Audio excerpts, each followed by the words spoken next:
Now, can you count for Julian in 3, 2, 1?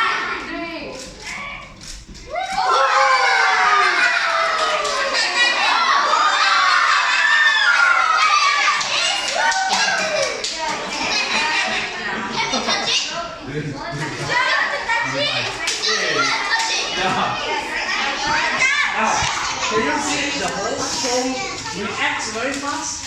Yeah? Now, can you touch the foam or not?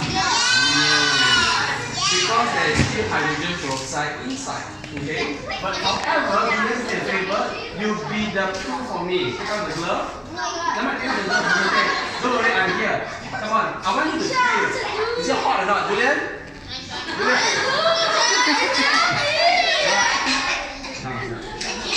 Don't touch the foam. Is it hot or not? Is it hot or not? Don't touch the foam. Is it hot? Yeah? Okay? Now go back to your seat. The reaction is hot. In science, we call this exothermic reaction. I know that. You know that. You see, you know everything. I want you to be my teacher really. Yeah, I know. I can imagine that. Because you know the chemical formula for this oxide. He knows everything. Yeah, not everybody knows that. Okay? Alright. Now,